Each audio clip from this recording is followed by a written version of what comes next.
बात करते हैं गुजरात के रण की, गुजरात के चुनावों की, जहां अहमदाबाद में असम के सीएम हेमंता बिस्वा शर्मा से संवाददाता आमोद राय ने खास बातचीत की है।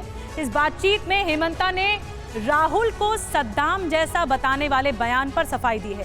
साथ ही लव जिहाद के खिलाफ अभियान और रेडिकल सेल के प्लान पर भी अपनी राय साझा की है। क्या कुछ कहा हेमंता बिस्वा शर्मा ने, एक्सक्लूसिव बातचीत सुनी। असम के मुख्यमंत्री हेमंत बिस्वा शर्मा हमारे साथ बातचीत करते हैं। दादा, राहुल गांधी को आपने सद्दाम का क्यों कह दिया? बहुत चुभा उनको। देखिए, राहुल जी को मैंने सद्दाम नहीं बोला, मैं बोला राहुल जी आपका चेहरा सद्दाम जैसा देखने लगा है, थोड़ा सा अपने आप को ठीक करके रखिए, you will be look like Nehru. उसमें मैंने गलत क्या बोला? इतना दिन उनका साथ एक ही पार्टी में रहा, एक दो अच्छा सब बोलने का तो मेरा अधिकार है ना।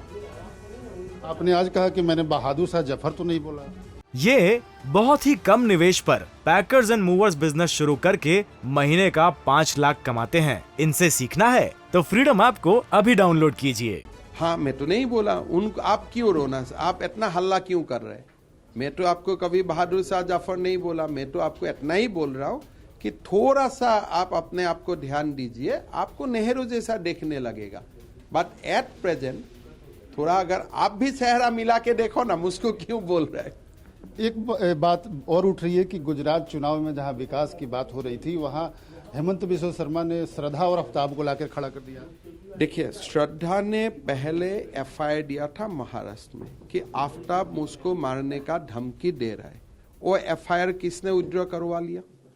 क्या पुलिस का अधिकार है एफआईआर विड्रॉ करने का?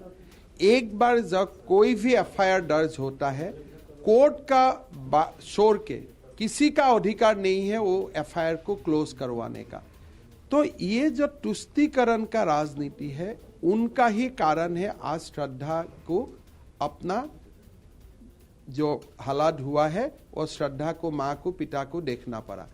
तो लाभ जिहाद, ये सारे इश्यू आते हैं तुष्टीकरण का राजनीति से। तो उनका खिलाफ आपको काम करना है।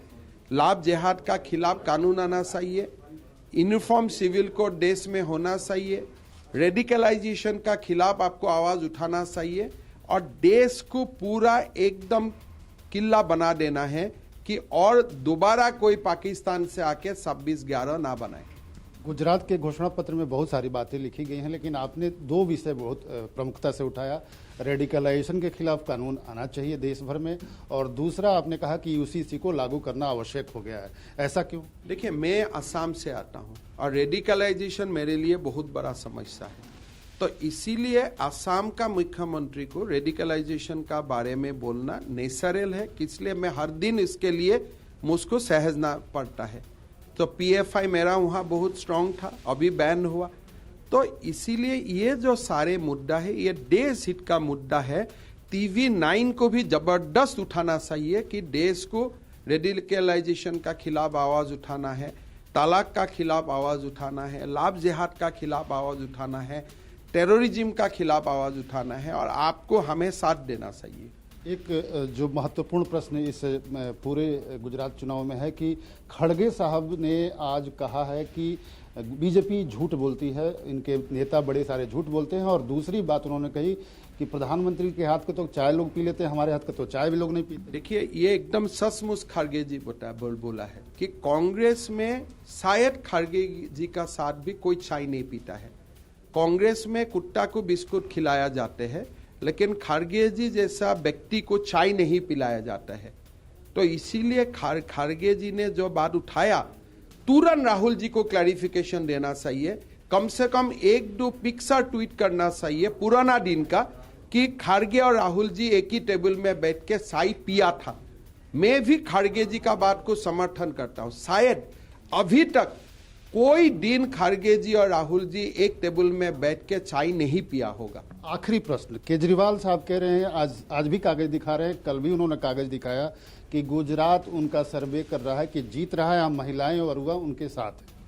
अगर तिहाड़ रिजॉर्ट में कुछ सर्वे हो रहा है तो ही जाने, इसलिए गुजरात में तो ऐसा कोई सर्वे नहीं हो रहा है, लेकिन तिहाड़ में वो तो रिजॉर्ट बना दिया, उसमें अगर कोई सर्वे हो रहा है या कोई मोहल्ला क्लिनिक में सर्वे हो रहा है तो अलग बात है, वो मैं नहीं जानता हूँ। लेकिन एम्स में ऐसा कोई स्टडी नहीं हुआ है, कोई मल्टी स्पेशलिटी हॉस्पिटल में ऐसा कोई स्टडी नहीं हुआ है, गुजरात में ऐसा कोई सर्वे नहीं हुआ है।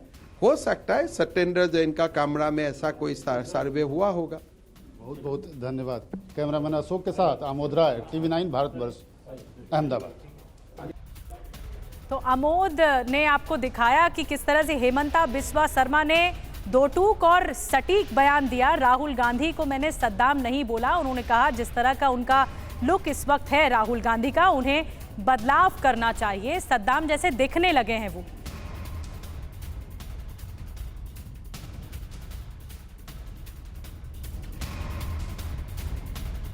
ये बहुत ही कम निवेश पर पैकर्स एंड मूवर्स बिजनेस शुरू करके महीने का 5 लाख कमाते हैं। इनसे सीखना है तो फ्रीडम ऐप को अभी डाउनलोड कीजिए।